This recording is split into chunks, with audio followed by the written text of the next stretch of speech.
ನಮ್ಮ ವಿದ್ಯಾರ್ಥಿಗಳೇ, ತಮಗೆಲ್ಲರಿಗೂ ಬೆಳಗಿನ ಶುಭ ನಮನಗಳು. ಈಗಾಗಲೇ ಇಂದಿನ ತರಗತಿಯಲ್ಲಿ ರಚನೆಗಳು ಘಟಕಕ್ಕೆ ಸಂಬಂಧಿಸಿದಂತೆ ಸಮರೂಪ ತ್ರಿಭುಜಗಳನ್ನು ಹೇಗೆ ರಚಿಸಬೇಕು ಅನ್ನೋದನ್ನು ಕೂಡ ಈಗಾಗಲೇ ತಿಳಿದಿದ್ದೀವಿ. ತದನಂತರ ಇವತ್ತಿನ ಫಲಿತಾಂಶಕ್ಕೆ ಸಾಗಿದಾಗ ಬಾಹ್ಯ ಬಿಂದುವಿನಿಂದ ವೃತ್ತಕ್ಕೆ ಸ್ಪರ್ಶಕಗಳನ್ನು ರಚಿಸುವುದು. ಸಾಮಾನ್ಯವಾಗಿ ಪರೀಕ್ಷಾ ದೃಷ್ಟಿಯಲ್ಲಿ 2ನೇ ಹಂತಕ್ಕೆ ಕೇಳುವಂತಹ ಒಂದು ಸರಳವಾದ ಪ್ರಶ್ನೆ ಇದಾಗಿರುತ್ತದೆ. ಪ್ರಶ್ನೆ ಈ ರೀತಿ ಇದೆ: 3 ಸೆಂಟಿಮೀಟರ್ ತ್ರಿಜ್ಯವುಳ್ಳ ವೃತ್ತಕ್ಕೆ ವೃತ್ತಕೇಂದ್ರದಿಂದ 7 ಸೆಂಟಿಮೀಟರ್ ದೂರದಲ್ಲಿರುವ ಬಾಹ್ಯ ಬಿಂದುವಿನಿಂದ ಸ್ಪರ್ಶಕಗಳನ್ನು ರಚಿಸಿರಿ. ಇಲ್ಲಿ ಬಾಹ್ಯ ಬಿಂದು ಮತ್ತು ಕೇಂದ್ರ ಬಿಂದು ಅಂತ ಹೇಳಿದಾಗ ನೀವು ಬಾಹ್ಯ ಬಿಂದು ಪ್ರಮೇಯದಲ್ಲಿ ನೀವು ಇದ್ರ ಬಗ್ಗೆ ಮಾಹಿತಿ ತಿಳ್ಕೊಂಡಿದ್ದೀವಿ. ನನ್ನ ಪ್ರಶ್ನೆ ಇಲ್ಲಿ ತ್ರಿಜ್ಯ ಎಷ್ಟಿದೆ? ಹೇಳಿ. ತ್ರಿಜ್ಯ 3 ಸೆಂಟಿಮೀಟರ್ ಇದೆ. ಹಾಗಾದ್ರೆ ವೃತ್ತಕೇಂದ್ರದಿಂದ ದೂರ ಎಷ್ಟಿದೆ? ಬಾಹ್ಯ ಬಿಂದು ಮತ್ತು ವೃತ್ತಕೇಂದ್ರಕ್ಕಿರುವ ದೂರ ಹೇಳಿ. 7 ಸೆಂಟಿಮೀಟರ್ ಇದೆ. ಇವೆರಡು ಅಂಶಗಳನ್ನು ಆಧರಿಸಿ ನಾವೇನ್ ಮಾಡಬೇಕು? ಸ್ಪರ್ಶಕಗಳನ್ನು ರಚಿಸಬೇಕು ಅಲ್ವಾ? ಈಗ ಮೊದಲು ನಾವು ಮಾಡಬೇಕಾಗಿರೋ ಸಂಗತಿ ಏನಂದ್ರೆ 7 ಸೆಂಟಿಮೀಟರ್ ಅಳತೆಯನ್ನು ಹೊಂದಿರುವ ಒಂದು ವೃತ್ತವನ್ನು ರಚಿಸಬೇಕು. 7 ಸೆಂಟಿಮೀಟರ್ ಅಳತೆಯನ್ನು ಹೊಂದಿರುವ ಒಂದು ರೇಖಾಖಂಡವನ್ನು ರಚಿಸಬೇಕು. ನಂತರ ರೇಖಾಖಂಡದ ಮೊದಲ ಬಿಂದು ಅಥವಾ ಅಂತ್ಯ ಬಿಂದುವಿನಲ್ಲಿ 3 ಸೆಂಟಿಮೀಟರ್ ತ್ರಿಜ್ಯವುಳ್ಳ ವೃತ್ತವನ್ನು ರಚಿಸಬೇಕು. ಆ 2 ಅಂಶಗಳನ್ನು ಆಧರಿಸಿ ದತ್ತ ರೇಖಾಖಂಡಕ್ಕೆ ಲಂಬಾರ್ಧಕ ರೇಖೆ ನಡೆಯಬೇಕು. ಆ ಲಂಬಾರ್ಧಕ ರೇಖೆ ನಡೆದಾಗ ದತ್ತ ರೇಖಾಖಂಡದ ಮಧ್ಯ ಬಿಂದು ಸಿಗ್ತದೆ. ಆ ಮಧ್ಯ ಬಿಂದುವಿನ ಸಹಾಯದಿಂದ ಮತ್ತೊಂದು ವೃತ್ತವನ್ನು ಎಳೆಯಬೇಕು. ಆಗ 2 ವೃತ್ತಗಳು ಪರಸ್ಪರ ಛೇದಿಸುತ್ತವೆ. ಛೇದಿಸಿದಾಗ ಸ್ಪರ್ಶ ಬಿಂದು ನಿಮಗೆ ದೊರೆಯುತ್ತೆ. ಆ 2 ಸ್ಪರ್ಶ ಬಿಂದುಗಳನ್ನ ಬಾಹ್ಯ ಬಿಂದು ಸೇರಿಸಿದಾಗ ನಿಮಗೆ ಸ್ಪರ್ಶಕಗಳು ಸಿಗ್ತದೆ. ಹಾಗಿದ್ದಾಗ 3 ಸೆಂಟಿಮೀಟರ್ ಅಳತೆಯುಳ್ಳಂತಹ ಒಂದು ವೃತ್ತವನ್ನ ರಚಿಸೋಣ.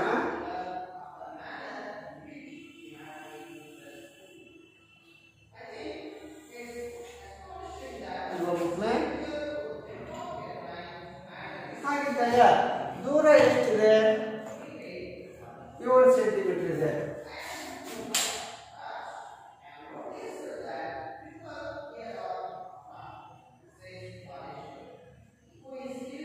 ಅಲ್ವಾ? ಇದು 7 ಸೆಂಟಿಮೀಟರ್ ದೂರ ಇದೆ. ಇದು ಕೇಂದ್ರ ಬಿಂದು O ಅಂತ ಹೇಳ್ತಾನೆ. ಇದು P ಅಂತ ಸೂಚಿಸ್ತದೆ, ಬಾಹ್ಯ ಬಿಂದು. ಹಾಗಾದ್ರೆ ತ್ರಿಜ್ಯ ಎಷ್ಟಿದೆ? ಇದು 3 ಸೆಂಟಿಮೀಟರ್. ಇಲ್ಲಿಂದ ಇಲ್ಲಿ 3 ಸೆಂಟಿಮೀಟರ್ ಇದೆ. ಇಲ್ಲಿಂದ ಇಲ್ಲಿಗೆ ಎಷ್ಟು ಇರಬೇಕು? ಇದು ವೃತ್ತ ತ್ರಿಜ್ಯ ಇಲ್ಲಿಗೆ ಆಗುತ್ತೆ. ವೃತ್ತದ ಪರಿಧಿಯ ಆಚೆಗಿರುವ ದೂರ 4 ಸೆಂಟಿಮೀಟರ್. 4 ಪಾರ್ಟ್ ಲೆಂತ್ ಎಷ್ಟಾಯ್ತು? 7 ಸೆಂಟಿಮೀಟರ್ ಅಲ್ವಾ? ಈಗ ಕೇಂದ್ರ ಬಿಂದು ಬಾಹ್ಯ ಬಿಂದು ನಡುವಿನ ದೂರದ ಮಧ್ಯ ಬಿಂದುವನ್ನು ಕಂಡುಹಿಡಿಯಬೇಕು. ಹಾಗಾದ್ರೆ ಆ ಮಧ್ಯ ಬಿಂದುವನ್ನು ಹೇಗೆ ಕಂಡುಹಿಡಿತೀವಿ? ಇದರ ಕೈವಾರ ಸಹಾಯದಿಂದ ದತ್ತ ರೇಖಾಖಂಡದ ಅರ್ಧಕ್ಕಿಂತ ಹೆಚ್ಚು ತ್ರಿಜ್ಯವನ್ನು ಪರಿಗಣಿಸಿ. ಅದು ನಿಖರವಾದ ಅಳತೆಯಲ್ಲ, ರೇಖಾಖಂಡದ ಅರ್ಧಕ್ಕಿಂತ ಹೆಚ್ಚಿನ ಭಾಗದ ತ್ರಿಜ್ಯವನ್ನು ತೆಗೆದುಕೊಂಡ್ರೆ ಈ ರೀತಿ ಕಂಸವನ್ನು ಕತ್ತರಿಸಿ. ಕಾಣ್ತಾ ಇದೆಯಾ? ವೃತ್ತ ಕೇಂದ್ರ ಬಿಂದುವಿನಿಂದ ರೇಖಾಖಂಡದ ಮೇಲ್ಬದಿ ಮತ್ತು ಕೆಳಬದಿಗೆ ಒಂದೇ ಕಂಸವನ್ನು ರಚಿಸಿದ್ರಿ.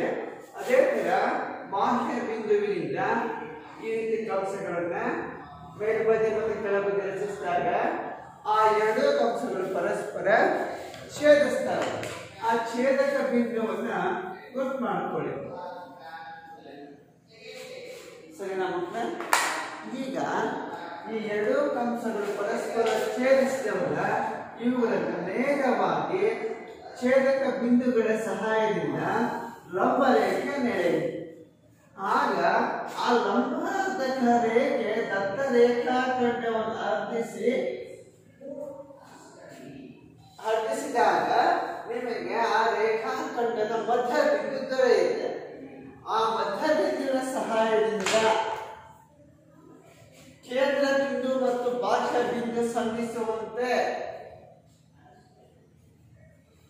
ಮತ್ತೊಂದು ವೃತ್ತವನ್ನು ಎಳೆಯಿರಿ.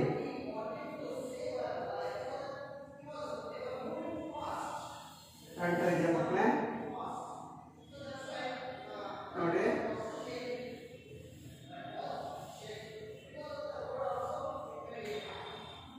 ಹೀಗೆ ದತ್ತ ವೃತ್ತಕ್ಕೆ ಮತ್ತೊಂದು ವೃತ್ತವನ್ನು ರಚಿಸಿದಾಗ ಅಲ್ಲಿ ನಿಮ್ಗೆ ಏನು ಸಿಗ್ತದೆ? ದತ್ತ ವೃತ್ತವನ್ನು ಸ್ಪರ್ಶಿಸುವ ಸ್ಪರ್ಶ ಬಿಂದುಗಳು ಸಿಗುತ್ತೆ. ಇದಕ್ಕೆ ಹೆಸರು ಕೊಡಿ. ಇದಕ್ಕೆ ಇಲ್ಲಿ ನೋಡಿ, ಸ್ಪರ್ಶ ಬಿಂದು Q, ಇದು R ಅಲ್ವಾ? ಸೊ ಈಗ ಸ್ಪರ್ಶ ಬಿಂದು ಮತ್ತು ಬಾಹ್ಯ ಬಿಂದು ಸೇರಿಸಿ ಮೊದಲನೇ ವೃತ್ತದಲ್ಲಿರ್ತಕ್ಕಂಥ ಸ್ಪರ್ಶ ಬಿಂದು Q ಮತ್ತು ಬಾಹ್ಯ ಬಿಂದು P ಅನ್ನ ಸೇರಿಸಿ. ಸರಿನಾ? ಇದು ಮೊದಲನೇ ಸ್ಪರ್ಶಕ. ಅದೇ ಕಾರಣವಾಗಿ ಈಗ ನೋಡಿ, ಕೆಳಭಾಗದ ಸ್ಪರ್ಶ ಬಿಂದು R ಮತ್ತು ಬಾಹ್ಯ ಬಿಂದು P ಅನ್ನ ಸೇರಿಸಿ.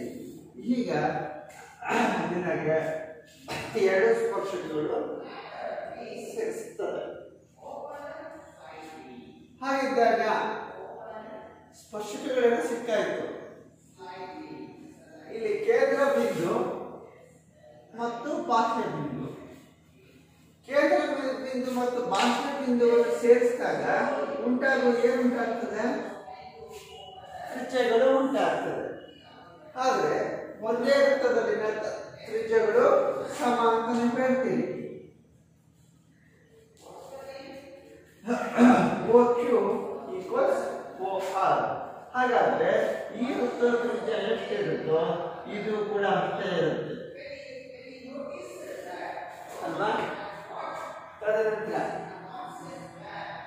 ಇನ್ನೊಂದು ಅಂಶ ನೀವು ನೋಡಿ, ವೃತ್ತ ಕೇಂದ್ರ ಮತ್ತು ಬಾಹ್ಯ ಬಿಂದುವನ್ನು ನೋಡಿದಾಗ ಮಧ್ಯ ಬಿಂದು ಇರುವಂತಹ ದೂರ ರೇಖಾಖಂಡದ ಅರ್ಧದಷ್ಟಿರುತ್ತೆ. ಹಾಗಿದ್ದಾಗ ಇದು ತ್ರಿಜ್ಯ 3 ಸೆಂಟಿಮೀಟರ್ ಇದ್ರೆ ಇಲ್ಲಿ ಮಧ್ಯ ಬಿಂದು M ಇದೆ, ಇದೆಷ್ಟಿರುತ್ತೆ? 0.5 ಸೆಂಟಿಮೀಟರ್ ಇರುತ್ತೆ. 7 ಸೆಂಟಿಮೀಟರ್ ಅರ್ಧ ಅಂದಾಗ. ಹಾಗಿದ್ದಾಗ M ಮತ್ತು P ಎಷ್ಟು ದೂರ ಇದೆ? ಅರ್ಧಪಟ್ಟಿ ಸಹಾಯದಿಂದ ಕಂಡಿದೆ.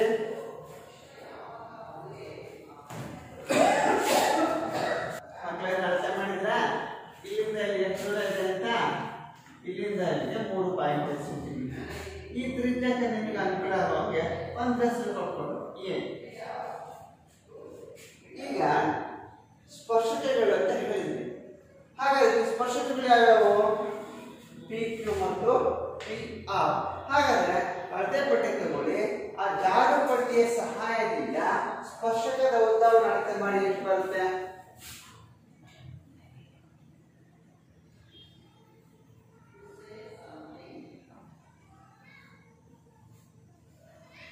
ಬಂತ ಹೇಳಿ.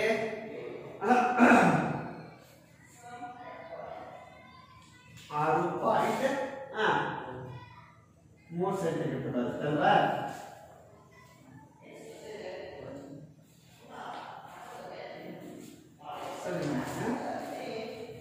ಈ ರೀತಿ ಸ್ಪರ್ಶಕಗಳನ್ನು ರಚಿಸ್ತಾರೆ. ಹಾಗಾದ್ರೆ ಇಲ್ಲಿ ಸ್ಪರ್ಶಕಗಳು ಯಾವ್ಯಾವು? ಯಾವ್ಯಾವು? PQ, ಇನ್ನೊಂದು ಸ್ಪರ್ಶಕ ಯಾವುದು? PR. ಸೊ ಇವೆರಡು ಸ್ಪರ್ಶಕಗಳು ಸಮ ಅಂತ ಹೇಳ್ತೀವಿ. ಅಳತೆ ಎಷ್ಟಿದೆ? 6.3 ಸೆಂಟಿಮೀಟರ್. ಯಾಕೆ ಸಮ ಆಗಿರುತ್ತೆ? ನೀವು ಆರಂಭದಲ್ಲಿ ಹೇಳಿದ್ರಿ, ಪ್ರಮೇಯ ಬಿಂದುವಿನಿಂದ ವೃತ್ತಕ್ಕೆ ಸ್ಪರ್ಶಕಗಳು ಪರಸ್ಪರ ಸಮನಾಗಿರ್ತದೆ ಅಲ್ವಾ ಮಕ್ಕಳೇ? ಹಾಗಿದ್ದಾಗ ಇಲ್ಲಿ ವೃತ್ತದ ತ್ರಿಜ್ಯ ಮತ್ತು ವೃತ್ತ ಕೇಂದ್ರದಿಂದ ಇರುವ ದೂರ ಇವೆರಡನ್ನು ಪರಿಗಣಿಸಿದಾಗ ತ್ರಿಜ್ಯದ 2 ಪಟ್ಟಿಗಿಂತ ಹೆಚ್ಚಿರ್ತದೆ. ಉದಾಹರಣೆಗೆ ನಿಮ್ಗೆ ಈ ರೀತಿ ಹೇಳಿದ್ರೆ 3 ಸೆಂಟಿಮೀಟರ್ ತ್ರಿಜ್ಯ ಇದೆ, 7 ಸೆಂಟಿಮೀಟರ್ ದೂರ ಇದೆ.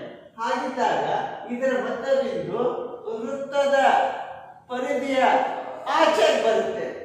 ಅದೇ ತರ 3 ಸೆಂಟಿಮೀಟರ್ ತ್ರಿಜ್ಯ 6 ಸೆಂಟಿಮೀಟರ್ ದೂರ ಇದ್ದಾಗ, ತ್ರಿಜ್ಯದ 7 ಪಟ್ಟು ದೂರ ಇದ್ದಾಗ ಅದರ ಮಧ್ಯಬಿಂದು ನಿರ್ದಿಷ್ಟವಾಗಿ ವೃತ್ತದ ಪರಿಧಿಯ ಅಂಚಿನಲ್ಲೇ ಹಾದು ಹೋಗ್ತದೆ. ಇನ್ನೊಂದು ಉದಾಹರಣೆ ಗಮನಿಸಿ. 3 ಸೆಂಟಿಮೀಟರ್ ತ್ರಿಜ್ಯ 5 ಸೆಂಟಿಮೀಟರ್ ದೂರ ಇದ್ದಾಗ ಇದರ ಮಧ್ಯಬಿಂದು ವೃತ್ತದ ಪರಿಧಿಯ ಒಳಭಾಗದಲ್ಲೇ ಬರ್ತದೆ. ಓಕೆ, ಈ ವ್ಯತ್ಯಾಸವನ್ನು ನಾವೀಗ ನೋಡೋಣ. ಇನ್ನೊಂದು ಪ್ರಶ್ನೆ ಇದಕ್ಕೆ ತೋರಿಸ್ತಿದೆ ನೋಡಿ. 3 ಸೆಂಟಿಮೀಟರ್ ತ್ರಿಜ್ಯವುಳ್ಳ ವೃತ್ತ ಕೇಂದ್ರದಿಂದ 6 ಸೆಂಟಿಮೀಟರ್ ದೂರದಲ್ಲಿರುವ ಬಾಹ್ಯ ಬಿಂದುವಿನಿಂದ ಸ್ಪರ್ಶಕಗಳನ್ನು ಎಳೆಯಿರಿ ಅಂತ ಹೇಳಿದೆ. ಈಗ ನಿಮಗೆ ಪ್ರಶ್ನೆ ನೋಡಿದರೆ ಗೊತ್ತಾಗುತ್ತೆ. ತ್ರಿಜ್ಯ ಎಷ್ಟಿದೆ? 3 ಸೆಂಟಿಮೀಟರ್ ಇದೆ. ದೂರ ಎಷ್ಟಿದೆ? 6 ಸೆಂಟಿಮೀಟರ್ ಇದೆ. ಅಂದಾಗ ಪ್ರಶ್ನೆ ನೋಡಿ ಎಷ್ಟು ಭಿನ್ನವಾಗಿದೆ. ತ್ರಿಜ್ಯದ 2 ಪಟ್ಟಿದೆ ದೂರ. ಅಂದಾಗ ಅದರ ವ್ಯಾಸ ಆಗುತ್ತೆ. ಹಾಗಾದ್ರೆ ಆ ರೇಖಾಖಂಡಕ್ಕೆ ಮಧ್ಯಬಿಂದು ಎಲ್ಲಿಗೆ ಬರುತ್ತೆ? ಹೌದು, ನಿರ್ದಿಷ್ಟವಾಗಿ ವೃತ್ತದ ಪರಿಧಿಯ ಅಂಚಿನಲ್ಲೇ ಬರುತ್ತೆ ಅಲ್ವಾ? ಈಗ ನೋಡಿ, ಆದ್ದರಿಂದ ನಾನೇನ್ ಮಾಡ್ತಿದ್ದೀನಿ ಇಲ್ಲಿ 3 ಸೆಂಟಿಮೀಟರ್ ಅಳತೆಯನ್ನು ಹೊಂದಿರುವ ಒಂದು ವೃತ್ತವನ್ನು ರಚಿಸ್ತಾ ಇದ್ದೇನೆ. ಆಗ ವೃತ್ತ ಕೇಂದ್ರ ಮತ್ತು ಬಾಹ್ಯ ಬಿಂದುವಿನ ನಡುವಿನ ದೂರ 6 ಸೆಂಟಿಮೀಟರ್ ಇದೆ. ಸರಿ ನಮ್ಮಪ್ಪ, ಇದಕ್ಕೆ P ಅಂತ ಸೂಚಿಸ್ತೇನೆ, ಇದಕ್ಕೆ O ಅಂತ ಸೂಚಿಸ್ತೇನೆ. ಇದರ ದೂರ ಎಷ್ಟಿದೆ? 3 ಸೆಂಟಿಮೀಟರ್ ಇದೆ. ಈಗ ಲಂಬಾರ್ಧಕ ರೇಖೆ ಎಳೆಯಬೇಕು. ಲಂಬಾರ್ಧಕ ರೇಖೆ ಯಾಕೆ ರಚಿಸಬೇಕು? ದತ್ತ ರೇಖಾಖಂಡದ ನಿರ್ದಿಷ್ಟ ಮಧ್ಯ ಬಿಂದುವನ್ನು ಗುರುತಿಸಲಿಕ್ಕೆ ರಚಿಸ್ತೇವೆ. ಹೇಗೆ ರಚಿಸ್ತೀವಿ? ಅರ್ಧಕ್ಕಿಂತ ಹೆಚ್ಚಿನ ತ್ರಿಜ್ಯವನ್ನು ಕೈವಾರದ ಸಹಾಯದಿಂದ ತಗೊಳ್ಳಿ. ಒಂದು ಬಿಂದುವಿನಿಂದ ಮೇಲೆ ಮತ್ತು ಕೆಳಭಾಗ ಕಂಸಗಳನ್ನು ಕತ್ತರಿಸಿ, ತದನಂತರ ಮತ್ತೊಂದು ಹಂತೆ ಬಿಂದುವಿನಿಂದ 2 ಕಂಸಗಳನ್ನು ಛೇದಿಸುವಂತೆ ಕತ್ತರಿಸಿ. ಈ 2 ಕಂಸಗಳನ್ನು ಪರಸ್ಪರ ಛೇದಿಸಿರುವ ಛೇದಕ ಬಿಂದುಗಳ ಸಹಾಯದಿಂದ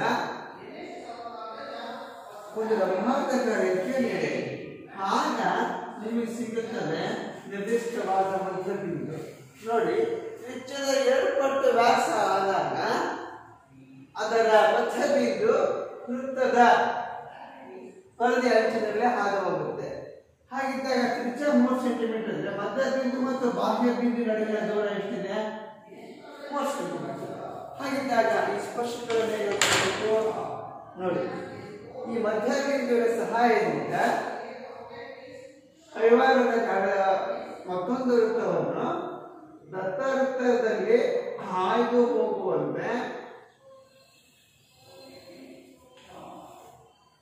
2ನೇ ವೃತ್ತವನ್ನು ರಚಿಸಬೇಕು. ಆಗ ನಿಮಗೆ 7 ವೃತ್ತಗಳು ಸಿಗ್ತದೆ. ದತ್ತ ವೃತ್ತ, 2ನೇ ವೃತ್ತ, C1 C2 ಅಂತ ಹೇಳ್ತೇವೆ. 2 ವೃತ್ತ ಪರಸ್ಪರ ಛೇದಿಸಿದಾಗ ನಿಮಗೆ ಸಿಗುವಂತದ್ದೇನು? ಸ್ಪರ್ಶ ಬಿಂದುಗಳು ಸಿಗುತ್ತೆ. ನಂತರ ಈ ಸ್ಪರ್ಶ ಬಿಂದುಗಳನ್ನು ಬಾಹ್ಯ ಬಿಂದು ಸೇರಿಸಬೇಕು. ಮೊದಲನೇ ಸ್ಪರ್ಶ ಬಿಂದು Q ಮತ್ತು ಬಾಹ್ಯ ಬಿಂದು P ಅನ್ನು ಸೇರಿಸಬೇಕು. ಅದೇ ತೆರನಾಗಿ ಬಾಹ್ಯ ಬಿಂದು P ಇಂದ ಸ್ಪರ್ಶ ಬಿಂದು R ಅನ್ನು ಸೇರಿಸಬೇಕು. ಸರಿನಾ? ಹಾಗಿದ್ದಾಗ ಬಾಹ್ಯ ಬಿಂದು ಮತ್ತು ಸ್ಪರ್ಶ ಬಿಂದುಗಳ ನಡುವಿನ ಅಂತರ ಎಷ್ಟಿದೆ ನೋಡಿ. ಸಾಮಾನ್ಯವಾಗಿ ಆ ಸ್ಪರ್ಶಕಗಳ ಅಳತೆ ಎಷ್ಟಿರುತ್ತೆ ಅಂದ್ರೆ ಬಾಹ್ಯ ಬಿಂದು ಮತ್ತು ವೃತ್ತ ಕೇಂದ್ರಗಳ ನಡುವಿನ ದೂರದ ಅಂತರಕ್ಕಿಂತ ಒಳಭಾಗದ ಮೌಲ್ಯ ಕಡಿಮೆನೇ ಇರುತ್ತೆ. ಹಾಗಿದ್ದಾಗ ಈ ಸ್ಪರ್ಶಕದ ಅಳತೆ ಎಷ್ಟಿದೆ ನೋಡಿ. ಸುಮಾರು 5.2 ಸೆಂಟಿಮೀಟರ್ ಇದೆ. PQ 5.2 ಸೆಂಟಿಮೀಟರ್ ಇದೆ. PR ಎಷ್ಟಿರುತ್ತೆ? 5.2 ಸೆಂಟಿಮೀಟರ್ ಇರುತ್ತೆ. ಹೇಳಿದ್ರೆ ಒಂದೇ ವೃತ್ತದಲ್ಲಿ ತ್ರಿಜ್ಯಗಳ ಸಮಾನತೆ ಇರ್ತಿದೆ. ಹಾಗಾದ್ರೆ ತ್ರಿಜ್ಯಗಳನ್ನ ಎಳೆಯಬೇಕು. ಕೇಂದ್ರ ಬಿಂದು ಮತ್ತು ಸ್ಪರ್ಶ ಬಿಂದುಗಳನ್ನ ನಡುವಿನ ಅಂತರ ತ್ರಿಜ್ಯವಾಗಿರುತ್ತೆ. ಆ ಎರಡು ತ್ರಿಜ್ಯಗಳನ್ನು ಸೇರಿಸಿ. ಹಾಗಿದ್ರೆ ಆ ತ್ರಿಜ್ಯದ ಅಳತೆ ಎಷ್ಟಿದೆ? ಸಾಮಾನ್ಯವಾಗಿ ಒಂದೇ ವೃತ್ತದಲ್ಲಿನ ತ್ರಿಜ್ಯಗಳು ಸಮ ಅಂತ ಹೇಳ್ತೇವೆ. ಹೌದು, ಪ್ರಮೇಯದಲ್ಲಿ ಹೇಳಿದ್ರೆ ಸ್ಪರ್ಶ ಬಿಂದು ಮತ್ತು ತ್ರಿಜ್ಯ. ಸ್ಪರ್ಶ ಬಿಂದುವಿನಲ್ಲಿ ಎಳೆದ ತ್ರಿಜ್ಯವು ಸ್ಪರ್ಶಕಕ್ಕೆ ಲಂಬವಾಗಿರುತ್ತದೆ. ಲಂಬ ಅಂದಾಗ ಸ್ಪರ್ಶ ಬಿಂದುವಿನಲ್ಲಿ ಈ ರೀತಿ ಸೂಚಿಸಿದೆ. ಸಾಮಾನ್ಯವಾಗಿ ರಚಿಸುವಂತಹ ಒಂದು ವಿಧಾನ. ಇಲ್ಲಿ ಸ್ಪರ್ಶಕಗಳ ಅಳತೆ ಎಷ್ಟಿದೆ? 5.2 ಸೆಂಟಿಮೀಟರ್. ಈ ರೀತಿ ಸಾಮಾನ್ಯವಾಗಿ ಸ್ಪರ್ಶಕಗಳನ್ನು ರಚಿಸುವಂತಹ ಒಂದು ಸರಳವಾದ ವಿಧಾನ. ನೀವು ಈ ಮತ್ತೊಂದು ಇದೇ ಸಮಸ್ಯೆಯನ್ನು ಪರಿಗಣಿಸಿದಾಗ ಇದೇ 3 ಸೆಂಟಿಮೀಟರ್ ತ್ರಿಜ್ಯವನ್ನು ಹೊಂದಿರುವಂತಹ ವೃತ್ತಕ್ಕೆ ವೃತ್ತ ಕೇಂದ್ರದಿಂದ 5 ಸೆಂಟಿಮೀಟರ್ ದೂರದಲ್ಲಿರುವ ಬಾಹ್ಯ ಬಿಂದುವಿನಿಂದ ಸ್ಪರ್ಶಕಗಳನ್ನು ರಚಿಸಿ ಅಂತ ಹೇಳ್ತೀವಿ. ಆಗ ಇದರ ಮಧ್ಯ ಬಿಂದು ಏನು ಬರ್ತದೆ? ವೃತ್ತದ ಹೊಳಭಾಗ ಬರ್ತದೆ. ಹಾಗಾಗ ವ್ಯತ್ಯಾಸ ಇಷ್ಟೇನೆ. ಇಲ್ಲಿ ಹಿಂದಿನ ಲೆಕ್ಕದಲ್ಲಿ ತ್ರಿಜ್ಯದ 2ರಷ್ಟು ಆಗಿತ್ತು, ಅಳತೆ ನಿರ್ದಿಷ್ಟ ಪರಿಧಿ ಹಂಚಿ ಬಂತು. ಮೊದಲನೇ ಲೆಕ್ಕದಲ್ಲಿ ವೃತ್ತದ ತ್ರಿಜ್ಯದ 2 ಪಟ್ಟಿಗಿಂತ ಹೆಚ್ಚಿತ್ತು. ಆದ್ದರಿಂದ ವೃತ್ತದ ಪರಿಧಿ ಆಚೆ ಬಂತು. ಈಗ ವ್ಯಾಸಕ್ಕಿಂತ ಕಡಿಮೆ ಇದೆ ಅಂತರ. ಹಾಗಾಗಿ ಅದರ ಮಧ್ಯ ಬಿಂದು ವೃತ್ತದ ಹೊಳಭಾಗಕ್ಕೆ ಬರ್ತದೆ. ಹಾಗಿದ್ದಾಗ ಅವನ್ನ ಹೇಗೆ ರಚಿಸಬೇಕು ಅಂತ ನೋಡಿದಾಗ ಈ ವೃತ್ತ ನೋಡಿ ಹಾಗಂತ ಹೇಳಿದ್ದೇವೆ. ಎಷ್ಟು ತ್ರಿಜ್ಯವನ್ನು ತಗೊಳ್ಬೇಕು? 3 ಸೆಂಟಿಮೀಟರ್ ತ್ರಿಜ್ಯವನ್ನು ತಗೊಳ್ಳಿ. 3 ಸೆಂಟಿಮೀಟರ್ ತ್ರಿಜ್ಯದ ಸಹಾಯದಿಂದ ಒಂದು ವೃತ್ತವನ್ನು ಎಳೆಯಬೇಕು ಅಲ್ವಾ? ಈ ರೀತಿ ಎಳಿತಿದ್ದ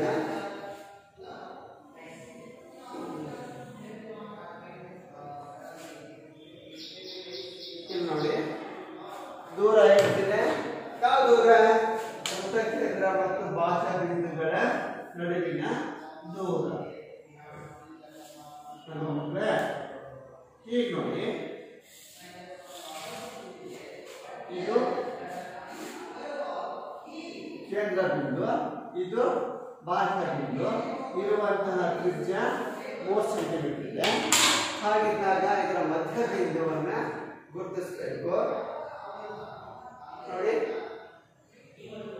ಲಂಬಾರ್ಧಕ ರೇಖೆಯನ್ನು ಎಳೆಯುವಾಗ ಈ ರೀತಿ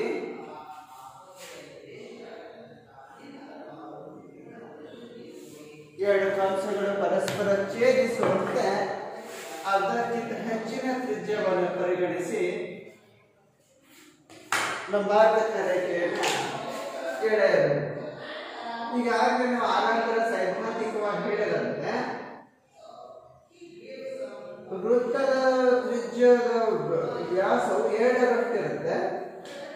ಆದರೆ ಕೇಂದ್ರ ಬಿಂದು ಮತ್ತು ಬಾಹ್ಯ ಬಿಂದು ನಡುವಿನ ಅಂತರ ವ್ಯಾಸಕ್ಕಿಂತ ಕಡಿಮೆ ಇದ್ದಾಗ ಅದರ ಅದರ ಮಧ್ಯ ಬಿಂದುವು ವೃತ್ತದ ಒಳಭಾಗಕ್ಕೆ ಬರುತ್ತೆ ಅಲ್ವಾ.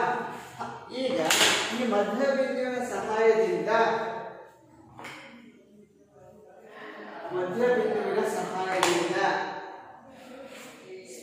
ದತ್ತ ವೃತ್ತಕ್ಕೆ ಆಯ್ದು ಹೋಗುವಂತೆ ಮತ್ತೊಂದು ವೃತ್ತವನ್ನು ರಚಿಸಿರಿ. ಆ ವೃತ್ತವು ದತ್ತ ವೃತ್ತವನ್ನು ಪರಸ್ಪರ ಛೇದಿಸುವುದರಿಂದ ಸ್ಪರ್ಶ ಬಿಂದುಗಳನ್ನು ಉಂಟು ಮಾಡುತ್ತವೆ. ಈ ಸ್ಪರ್ಶ ಬಿಂದುಗಳನ್ನು ಸೇರಿಸಿ. ಈಗ ಬಾಹ್ಯ ಬಿಂದು ಮತ್ತು ಸ್ಪರ್ಶ ಬಿಂದುಗಳನ್ನು ಸೇರಿಸಿ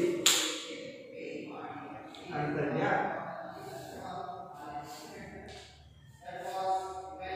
ಹಾಗಿದ್ದಾಗ ಸ್ಪರ್ಶಕಗಳ ಅಳತೆ ಎಷ್ಟಿದೆ ನೋಡಿ.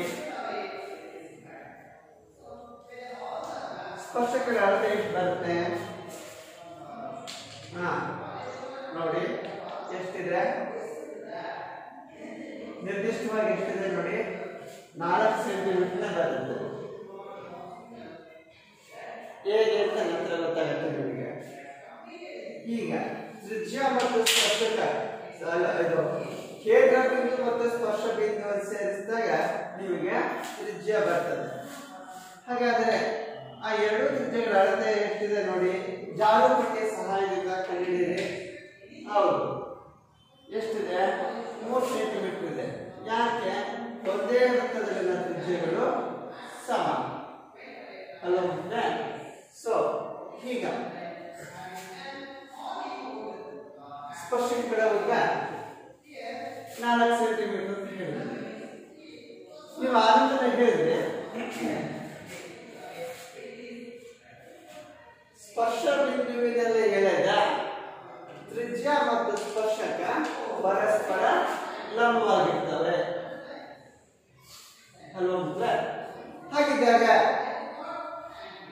ಈ ಸ್ಪರ್ಶಕದ ಉದ್ದ 4 ಸೆಂಟಿಮೀಟರ್ ಹೇಗೆ ಬಂತು ಲೆಕ್ಕಾಚಾರ ಮಾಡಬೇಕಲ್ವಾ? ಮಕ್ಕಳ ನಿಮಗೆ ಇಲ್ಲಿ ಲಂಬಕೋನ ತ್ರಿಭುಜ ಗೊತ್ತಾಗುತ್ತೆ. ಇಲ್ಲಿಂದ ಅದು ನಡುವಿನ ಅಂತರ 5 ಸೆಂಟಿಮೀಟರ್ ಇದೆ. ಇಲ್ಲಿ O2P ಒಂದು ಲಂಬಕೋನ ತ್ರಿಭುಜ ಅಂದಾಗ ಅಲ್ಲಿ ಲಂಬಕೋನ ಯಾವುದು? 90 ಡಿಗ್ರಿ ಆಗ್ತದೆ. ಅದಕ್ಕೆ ಪೈಥಾಗರಸ್ ಥಿಯರಂ ಅಪ್ಲೈ ಮಾಡಿ. ಏನು ಬರ್ತದೆ ನೋಡಿ. ನೋಡಿ, ಲಂಬಕೋನಕ್ಕೆ ಅಭಿಮುಖವಾಗಿರುವ ಬಾಹು ಯಾವುದು? OP. That is OP square equals OQ square plus PQ square. ಅಲ್ವಾ? ಹಾಗಾದ್ರೆ OP ಅಂದ್ರೆ ಏನು? ತ್ರಿಜ್ಯ. ತ್ರಿಜ್ಯ ಎಷ್ಟಿದೆ? 3 ಸೆಂಟಿಮೀಟರ್ ಇದೆ. OQ ಎಷ್ಟಿದೆ? OQ 3 ಸೆಂಟಿಮೀಟರ್ ಇದೆ. OP ದೂರ ಎಷ್ಟಿದೆ? 5 ಸೆಂಟಿಮೀಟರ್ ಇದೆ ಅಲ್ವಾ? ಹಾಗಿದ್ದಾಗ 5ರ ವರ್ಗ 25, 3ರ ವರ್ಗ 9. 9ನ್ನ ಎಡಭಾಗ ಪಕ್ಷಾಂತರ ಮಾಡಿ -9 ಆಗುತ್ತೆ. ಕಡಿಮೆ ಎಷ್ಟು ಬರುತ್ತೆ? 14. ಸೊ PQ ಸ್ಕ್ವೇರ್ ಈಕ್ವಲ್ಸ್ 16 ಬಂತು. ನನಗೆ ಬೇಕಾದೇನ ಅದರ ವರ್ಗಮೂಲ PQ ಈಕ್ವಲ್ಸ್ √16. √16 ವರ್ಗಮೂಲ 4. ಹಾಗಾದ್ರೆ ನನ್ನ ಪ್ರಶ್ನೆ PQ ಅಂದ್ರೆ ಏನು? ಸ್ಪರ್ಶಕ. ಸ್ಪರ್ಶಕ ಅಂಗಳ ಭಾಷೆ ಟ್ಯಾಂಜೆಂಟ್ ಅಂತ ಹೇಳ್ತೀವಿ. ಅದನ್ನ T ಅಂತ ಡಿನೋಟ್ ಮಾಡ್ತೇವೆ. ಇದರ ವರ್ಗಮೂಲ ಎಷ್ಟಾಯ್ತು? 4. ಹಾಗಿದ್ದಾಗ PQ ಎಷ್ಟಿರುತ್ತೋ PR ಅಷ್ಟೇ. ಇದನ್ನ ಇನ್ನೊಂದು ವಿಧಾನದಲ್ಲಿ ನಾವು ಸಾಮಾನ್ಯವಾಗಿ ಹೇಳ್ತೇವೆ. ತ್ರಿಜ್ಯವನ್ನು R ಅಂತ ಸೂಚಿಸ್ತೇವೆ, ದೂರ D ಅಂತ ಹೇಳ್ತೇವೆ, ಸ್ಪರ್ಶಕ T ಅಂತ ಹೇಳ್ತೇವೆ. ಒಂದು ಸೂತ್ರ ಇದೆ, that is T equals tangent T equals √D square minus half square. ಹಾಗಿದ್ದಾಗ T equals ದೂರ ಎಷ್ಟಿದೆ? 5, ತ್ರಿಜ್ಯ 3. ಸೊ 5ರ ವರ್ಗ ಅಂದ್ರೆ 25, 3ರ ವರ್ಗ 9. ಇದು ಕಳೆದ ಎಷ್ಟು ಬರುತ್ತೆ? 16, 14ರ ವರ್ಗಮೂಲ 4 ಸರಿನಾ ಮಕ್ಕಳೇ? ಇದು ಸೈದ್ಧಾಂತಿಕವಾಗಿ ಲೆಕ್ಕಾಚಾರ ಮಾಡೋದು, ಇದು ಪ್ರಾಯೋಗಿಕ ರಚನೆ. ಈ ರೀತಿ ಕೂಡ ಸ್ಪರ್ಶಕಗಳನ್ನ ರಚಿಸ್ತೇವೆ. ಇದನ್ನ ಲೆಕ್ಕಾಚಾರ ಮಾಡುವಂತಹ ವಿಧಾನ ಈ ರೀತಿ ಇದೆ. ಇಲ್ಲಿ ನಮ್ಮ ಪೈಥಾಗರಸ್ ಮಕ್ಕಳು ಮಾಡಿದೆ. ಆ ನಂತರ ಇಲ್ಲಿ ಬಾಹ್ಯ ಬಿಂದು ಪ್ರಮಾಣ ಅನ್ವಯಿಸಿ ಒಂದು ಸೂತ್ರೀಕರಣ ಮಾಡುವ ಒಂದು ಮತ್ತೊಂದು ವಿಧಾನ ಅನುಸರಿಸ್ತೇವೆ. ಸಾಮಾನ್ಯವಾಗಿ ಪರೀಕ್ಷೆಗಳಲ್ಲಿ ಬರುವಂತಹ ಪ್ರಶ್ನೆ ಇದಾಗಿರ್ತದೆ. ಹಾಗಿದ್ದಾಗ ಮತ್ತೊಂದು ಸಮಸ್ಯೆ ಹೇಗೆ ಬಿಡಿಸ್ಬೋದು ಅಂತ ನೋಡೋಣ. ಮಕ್ಕಳು ಈ ಪ್ರಶ್ನೆ ನೋಡಿ ಹೇಗಿದೆ ಅಂತ. ಇಲ್ಲಿ ಎರಡು ಏಕಕೇಂದ್ರೀಯ ವೃತ್ತಗಳ ತ್ರಿಜ್ಯಗಳನ್ನು ಕೊಟ್ಟಿದ್ದಾರೆ. ಆಗ ಆ ಏಕಕೇಂದ್ರೀಯ ವೃತ್ತಗಳ ಪರಿಧಿಯ ಮೇಲಿನ ಬಾಹ್ಯ ಬಿಂದುವಿನಿಂದ ಸ್ಪರ್ಶಗಳನ್ನು ನೀಡಿದೆ. ವಾಕ್ಯ ಭಿನ್ನವಾಗಿದೆ. 4 ಸೆಂಟಿಮೀಟರ್ ಮತ್ತು 6 ಸೆಂಟಿಮೀಟರ್ ತ್ರಿಜ್ಯಗಳಿರುವ ಎರಡು ಏಕಕೇಂದ್ರೀಯ ವೃತ್ತಗಳಿವೆ. 6 ಸೆಂಟಿಮೀಟರ್ ತ್ರಿಜ್ಯದ ವೃತ್ತದ ಮೇಲಿನ ಒಂದು ಬಿಂದುವಿನಿಂದ 4 ಸೆಂಟಿಮೀಟರ್ ತ್ರಿಜ್ಯದ ವೃತ್ತಕ್ಕೆ ಸ್ಪರ್ಶಗಳನ್ನು ರಚಿಸಿ ಮತ್ತು ಅದರ ಉದ್ದವನ್ನು ಅಳೆಯಿರಿ. ಇಲ್ಲಿ ಮೊದಲು ನಾವು ಎಳಿಬೇಕಾಗಿರುವಂತಹ ತ್ರಿಜ್ಯ ಏಕಕೇಂದ್ರೀಯ ವೃತ್ತಗಳು ಹೇಳಿದಾಗ ಮೊದಲ ವೃತ್ತದ ತ್ರಿಜ್ಯ 4 ಸೆಂಟಿಮೀಟರ್ ಇದೆ. ಎರಡನೇ ವೃತ್ತದ ತ್ರಿಜ್ಯ 6 ಸೆಂಟಿಮೀಟರ್ ಇದೆ. ಆಗಿದ್ದಾಗ ಇಲ್ಲಿ ನಾನು ಮೊದಲನೇ ವೃತ್ತದ ತ್ರಿಜ್ಯವನ್ನು ಹೇಳ್ತೇನೆ. ಮೊದಲನೇ ವೃತ್ತದ ತ್ರಿಜ್ಯವನ್ನ 4 ಸೆಂಟಿಮೀಟರ್ ಅಳತೆಯನ್ನು ಕೈವಾರದ ಸಹಾಯದಿಂದ ಗುರುತಿಸ್ತೇನೆ. ಕಾಣ್ತಾ ಇದೆಯಾ? ಇದು 4 ಸೆಂಟಿಮೀಟರ್ ಅಳತೆಯನ್ನು ಹೊಂದಿರುವ ವೃತ್ತ. ಇದು ಮೊದಲನೇ ವೃತ್ತ. ಹಾಗಾದ್ರೆ ಎರಡನೇ ತ್ರಿಜ್ಯ ಎಷ್ಟಿದೆ? 6 ಸೆಂಟಿಮೀಟರ್ ಇದೆ ಅಲ್ವಾ ಮಕ್ಕಳೇ? ಅದನ್ನ ಜಾಲಪಟ್ಟಿಯ ಸಹಾಯದಿಂದ ಅದರ ಅಳತೆಯನ್ನು ಗುರುತಿಸಿ ಕೈವಾರದಲ್ಲಿ ಎರಡನೇ ವೃತ್ತವನ್ನು ರಚಿಸಿ. ಇಲ್ಲಿ ನಾವು ರಚಿಸುತ್ತಿರುವಂತಹ ವೃತ್ತಗಳು ಏಕಕೇಂದ್ರೀಯ ವೃತ್ತಗಳು. ಏಕಕೇಂದ್ರೀಯ ವೃತ್ತಗಳು ಹೇಳಿದಾಗ ಇಲ್ಲಿ ಕೇಂದ್ರ ಬಿಂದು ಒಂದೇ ಆಗಿರುತ್ತೆ. ಆದರೆ ವೃತ್ತದ ತ್ರಿಜ್ಯಗಳು ಮಾತ್ರ ಬೇರೆ ಬೇರೆ ಆಗಿರುತ್ತೆ. ಹಾಗಿದ್ದಾಗ ಇದು ಮೊದಲನೇ ವೃತ್ತ, ಎರಡನೇ ವೃತ್ತ. ನೋಡಿ ಮಕ್ಕಳೇ, ಈ ರೀತಿ ಗುರುತಿಸ್ತೇನೆ. ಇದು ಮೊದಲನೇ ವೃತ್ತ, ಇದು ಎರಡನೇ ವೃತ್ತ. ಮೊದಲನೇ ವೃತ್ತ ತ್ರಿಜ್ಯ 4 ಸೆಂಟಿಮೀಟರ್ ಇದೆ. ಇಲ್ಲಿಂದ ಇಲ್ಲಿ ಎಷ್ಟಿದೆ? 2 ಇದೆ. ಈ ಎರಡು ತ್ರಿಜ್ಯಗಳನ್ನು ಕೂಡ ಎಷ್ಟಾಯಿತು? 6 ಸೆಂಟಿಮೀಟರ್ ಅಲ್ವಾ ಮಕ್ಕಳೇ? ಈಗ ಏನಾಗುತ್ತೆ? ಇದು O, ಇದು P, ಇದು ಬಾಹ್ಯ ಬಿಂದು ಅಲ್ವಾ? 7 ವೃತ್ತಗಳು ಎಳೆದಾಯಿತು. 6 ಸೆಂಟಿಮೀಟರ್ ತ್ರಿಜ್ಯದ ವೃತ್ತದ ಮೇಲೆ ಒಂದು ಬಿಂದುವಿನಿಂದ 4 ಸೆಂಟಿಮೀಟರ್ ತ್ರಿಜ್ಯದ ವೃತ್ತಕ್ಕೆ ಸ್ಪರ್ಶಕಗಳನ್ನು ರಚಿಸಿರಿ. ಮಕ್ಕಳೇ ನೋಡಿ, ಇಲ್ಲಿ ದತ್ತವೃತ್ತ C1 ಮೊದಲನೇ ವೃತ್ತ ಸ್ಪರ್ಶಕಗಳಿಗೆ ಬೇಕಾಗಿರೋದು. ಹಾಗಿದ್ದಾಗ ಎರಡನೇ ವೃತ್ತ ಮತ್ತು ತ್ರಿಜ್ಯದ ಸಹಾಯದಿಂದ ಮಧ್ಯ ಬಿಂದು ಕಂಡುಹಿಡಿಯಿರಿ. ಮಧ್ಯ ಬಿಂದುವನ್ನು ಹೇಗೆ ಕಂಡುಹಿಡಿತೀರಿ?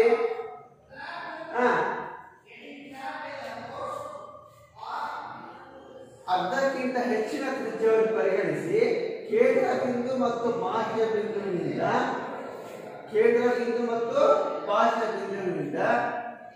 ಎರಡು ಕಂಸಗಳು ಪರಸ್ಪರ ಛೇದಿಸುವಂತೆ ಕಂಸಗಳನ್ನು ರಚಿಸುತ್ತೇನೆ. ಆಗ ಆ ಎರಡು ಕಂಸಗಳು ಮೇಲ್ಬದಿಯಲ್ಲಿ ಮತ್ತು ಕೆಳಬದಿಯಲ್ಲಿ ಛೇದಿಸಿರುವ ಕಂಸಗಳ ನಡುವಿನ ರೇಖೆಯನ್ನು ರಚಿಸಿದಾಗ ನಮಗೆ ಏನು ಸಿಗ್ತದೆ? ದತ್ತವೃತ್ತದ ಮಧ್ಯ ಬಿಂದು ಸಿಗ್ತದೆ. ಈಗಾಗಲೇ ನಿಮಗೆ ಗೊತ್ತಿದೆ, ತ್ರಿಜ್ಯದ ಅಳತೆಗಿಂತ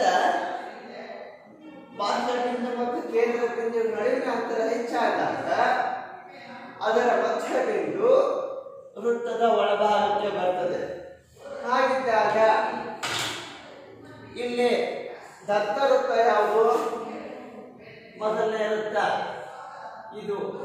ಇದು ಕ್ಯೂ ಅಂತ ಸೂಚಿಸ್ತದೆ, ಇದು ಆರ್ ಅಂತ ಸೂಚಿಸ್ತದೆ. ಹಾಗಿದ್ದಾಗ ಇಲ್ಲಿ ಬಾಹ್ಯ ಬಿಂದು ಯಾವುದು? ಪಿ. ಮೊದಲನೇ ವೃತ್ತದ ಸ್ಪರ್ಶ ಬಿಂದು ಕ್ಯೂ. ಪಿ ಕ್ಯೂ ಅನ್ನು ಸೇರಿಸಿದಾಗ ನಿಮಗೆ ಸ್ಪರ್ಶಕ ಉಂಟಾಗುತ್ತೆ. ಇಲ್ಲಿ ನೋಡಿ, ಅದೇ ತೆರನಾಗಿ ಬಾಹ್ಯ ಬಿಂದು ಮತ್ತು ಸ್ಪರ್ಶ ಬಿಂದುವನ್ನು ಸೇರಿಸಿ ನಿಮ್ಗೆ ಸಿಗುವಂತದ್ದು ಮತ್ತೊಂದು ಸ್ಪರ್ಶಕ ಅಲ್ವಾ ಮಕ್ಕಳೇ? ಈಗ ನೋಡಿ, ಈಗ ಆ ಸ್ಪರ್ಶಕದ ಉದ್ದ ಎಷ್ಟಿದೆ? ಹೇಳಿ, ಎಷ್ಟು ಬರ್ತದೆ? ಸಾಮಾನ್ಯವಾಗಿ ಅಲ್ವಾ ಈ ರೀತಿ ಇದೆ ನೋಡಿ. ಸ್ಪರ್ಶಕದ ಉದ್ದ 4.1 ಸೆಂಟಿಮೀಟರ್ ಬರುತ್ತೆ. ಅದೇ ತರ ಇದು ಕೂಡ 4.1 ಸೆಂಟಿಮೀಟರ್ ಬರುತ್ತೆ. ಹಾಗಿದ್ದಾಗ ತ್ರಿಜ್ಯಗಳು ಯಾವುದು? ಹೌದು, ನಾವು ಸ್ಪರ್ಶಕ ಯಾವ ವೃತ್ತಕ್ಕೆ? ಮೊದಲ ವೃತ್ತಕ್ಕೆ. ಹಾಗಾದ್ರೆ ಮೊದಲನೇ ವೃತ್ತದ ಸ್ಪರ್ಶ ಬಿಂದು ಮತ್ತು ಕೇಂದ್ರ ಬಿಂದುವನ್ನು ಸೇರಿಸಿ ಆಗ ನಿಮಗೆ ಸಿಗ್ತದೆ. ಎಂತ ಸಿಗುತ್ತೆ? ತ್ರಿಜ್ಯ ನಿರ್ಮಾಣ ಆಗ್ತದೆ. ಹಾಗಾದ್ರೆ ಈ ಎರಡು ವೃತ್ತಗಳ ತ್ರಿಜ್ಯಗಳು ಎಷ್ಟಿರುತ್ತೆ? 4 ಸೆಂಟಿಮೀಟರ್ ಇರುತ್ತೆ. ಯಾಕೆ? ಒಂದೇ ವೃತ್ತದಲ್ಲಿನ ತ್ರಿಜ್ಯಗಳು ಸಣ್ಣ ಅನ್ನೋ ಮಕ್ಕಳೇ ಈ ರೀತಿ ಮಾಡ್ಬೋದಲ್ವಾ?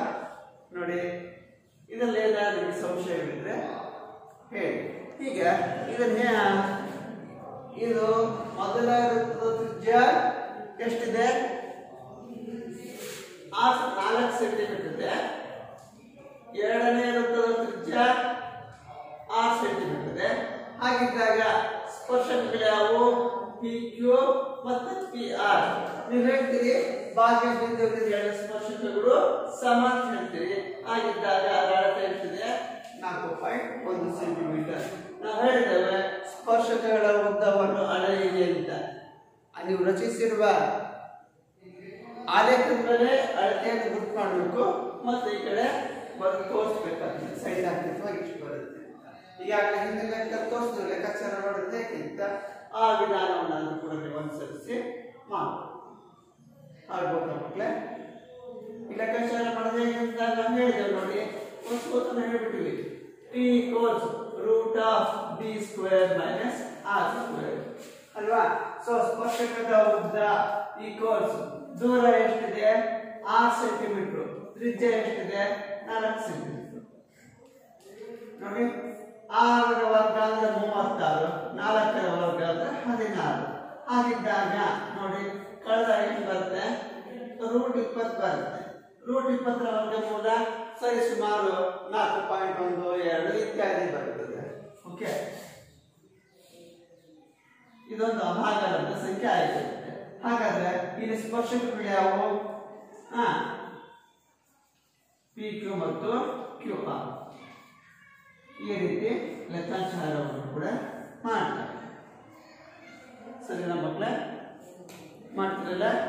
ಹಾಗಿದ್ದ ಗೃಹ ಕೆಲಸಕ್ಕೊಂದು ಪ್ರಶ್ನೆ ಇಲ್ಲ ಮಕ್ಕಳ? ಇಲ್ಲೊಂದು ಪ್ರಶ್ನೆ ಇದೆ ನೋಡಿ, ಕಾಣ್ತಾ ಇದೆ ಅಲ್ವಾ? ಈ ಪ್ರಶ್ನೆನ ಹೇಗೆ ಬಿಡಿಸ್ಬೋದು ಅಂತ ನೋಡ್ತಿದ್ದೀರಲ್ವಾ? ಬಹಳ ಸರಳವಾಗಿದೆ ನೋಡಿ. ಪ್ರಶ್ನೆ ಈ ರೀತಿ ಇದೆ: 3 ಸೆಂಟಿಮೀಟರ್ ತ್ರಿಜ್ಯದ ಒಂದು ವೃತ್ತವನ್ನು ಇದರ ಒಂದು ವ್ಯಾಸವನ್ನು ಎರಡೂ ಕಡೆ ವೃದ್ಧಿಸಿ ಅದರ ಮೇಲೆ ಕೇಂದ್ರದಿಂದ ಪ್ರತಿ ಬಿಂದುವು 7 ಸೆಂಟಿಮೀಟರ್ ದೂರದಲ್ಲಿರುವಂತೆ ಪಿ ಮತ್ತು ಕ್ಯೂ ಎಂಬ ಎರಡು ಬಿಂದುಗಳನ್ನು ಗುರುತಿಸಿ ವೃತ್ತಕ್ಕೆ ಸ್ಪರ್ಶಕಗಳನ್ನು ಎಳೆಯಿರಿ. ಈ ವಾಕ್ಯ ಮಾತ್ರ ದೊಡ್ಡದಾಗಿದೆ, ಉದ್ದಕ್ಕಿದೆ. ಆದರೆ ಪ್ರಶ್ನೆ ಬಿಡಿಸುವಂತ ವಿಧಾನ ಬಹಳ ಸರಳ. ಪ್ರಶ್ನೆ 3 ಸೆಂಟಿಮೀಟರ್ ತ್ರಿಜ್ಯದ ಒಂದು ವೃತ್ತವನ್ನು ಹೇಳಬೇಕು ಅಲ್ವಾ ಮಕ್ಕಳೇ? 3 ಸೆಂಟಿಮೀಟರ್ ತ್ರಿಜ್ಯದ ಒಂದು ವೃತ್ತವನ್ನು ಹೇಳಬೇಕು ಅಂದಾಗ ಇದರ ವ್ಯಾಸ ಅಂದಾಗ ಎಷ್ಟಾಗುತ್ತೆ? ತ್ರಿಜ್ಯದ 2 ಪಟ್ಟು ಇರುತ್ತೆ. ತ್ರಿಜ್ಯ ಎಷ್ಟಿದೆ? 3 ಸೆಂಟಿಮೀಟರ್ ಇದೆ. ಅಂದ್ರೆ ವ್ಯಾಸ ಎಷ್ಟಾಗುತ್ತೆ? 6 ಸೆಂಟಿಮೀಟರ್ ಆಗುತ್ತೆ. ಹಾಗಿದ್ದಾಗ ನೋಡಿ, 3 ಸೆಂಟಿಮೀಟರ್ ಅಳತೆಯುಳ್ಳಂತಹ ವೃತ್ತವನ್ನು ರಚಿಸಬೇಕು. ಅದರ ತ್ರಿಜ್ಯವನ್ನು ಕೂಡ 3 ಸೆಂಟಿಮೀಟರ್ ತಗೊಳ್ಳಿ. ಅಲ್ಲೋಗ್ಲ ಈ ರೀತಿ ರಚಿಸ್ತಿರ್ತಾನೆ. ಇದು ಒಂದು ವೃತ್ತ. ಹಾಗಿದ್ದಾಗ ಇದರ ವ್ಯಾಸ ಎಷ್ಟಾಗುತ್ತೆ? 6 ಸೆಂಟಿಮೀಟರ್ ಅಲ್ವಾ? ಹೌದು, ಇಷ್ಟಾಯಿತು. ಈಗ ಪುನಃ ಇದಕ್ಕೆ ಹೆಸರು ಕೊಡ್ಬೇಕಲ್ವಾ? ಇದು ಮೊದಲನೇ ವೃತ್ತ, ಕೇಂದ್ರ ಬಿಂದು, ಬಾಹ್ಯ ಬಿಂದು, ಇದು ತ್ರಿಜ್ಯ. ಹಾಗಿದ್ದಾಗ ಸ್ವಲ್ಪ ಆಲೋಚನೆ ಮಾಡಿ. ಮಧ್ಯರೇಖೆ ಎಲ್ಲಿಗೆ ಬರ್ತದೆ? ಹೌದು, ವೃತ್ತದ ಪರಿಧಿಯ ಅಂಚಿಗೆ ಬರ್ತದೆ. ಹೇಗೆ? ಸಾಮಾನ್ಯವಾಗಿ ವೃತ್ತದ ತ್ರಿಜ್ಯದ 2 ಪಟ್ಟು ಇದ್ದಾಗ ಅದರ ಮಧ್ಯ ಬಿಂದು ವೃತ್ತದ ಪರಿಧಿಯ ಅಂಚಿನಲ್ಲೇ ಹಾದು ಹೋಗ್ತದೆ. ನಾವು ನಿರ್ದಿಷ್ಟವಾಗಿ ಕಂಡುಹಿಡಿಯತಕ್ಕಂಥದ್ದು ಮಧ್ಯ ಬಿಂದು ಆದ್ರಿಂದ 6ರ ಅರ್ಧ ಅಂದಾಗ 3 ಸೆಂಟಿಮೀಟರ್ ಆಗುತ್ತೆ. 3 ಸೆಂಟಿಮೀಟರ್ ಅಂತ ಹೇಳಿದಾಗ ತ್ರಿಜ್ಯನೂ ಕೂಡ ಅಷ್ಟೇ ಇದೆ. ಹಾಗಿದ್ದಾಗ ಮಧ್ಯ ಬಿಂದುವಿನ ರೇಖೆ ಎಲ್ಲಿ ಹೋಗ್ಬೇಕು? ಲಂಬಾರ್ಧ ರೇಖೆ ಎಲ್ಲಿ ಹೋಗ್ತದೆ? ಆ ಪರಿಧಿಯ ಅಂಚಿನಲ್ಲೇ ಹಾದು ಹೋಗ್ತದೆ. ಇದೇ ಮಧ್ಯ ಬಿಂದು. ಈ ಮಧ್ಯ ಬಿಂದುವಿನ ಸಹಾಯದಿಂದ ಮತ್ತೊಂದು ವೃತ್ತವನ್ನು ಎಳೆಯಿರಿ. ಕಾಣ್ತಾ ಇದೆಯಾ? ನೋಡಿ, ಈ ರೀತಿ ಬರ್ತದೆ.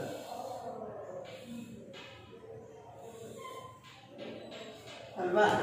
ಈಗ ಸ್ಪರ್ಶ ಬಿಂದುಗಳನ್ನು ಗೊತ್ತು ಮಾಡಿ. ಕಾಣ್ತಾ ಇದೆಯಾ? ಇದು ಕ್ಯೂ, ಇದು ಆರ್. ಈ ಬಾಹ್ಯ ಬಿಂದು ಮತ್ತು ಸ್ಪರ್ಶ ಬಿಂದುವನ್ನು ಸೇರಿಸಿ.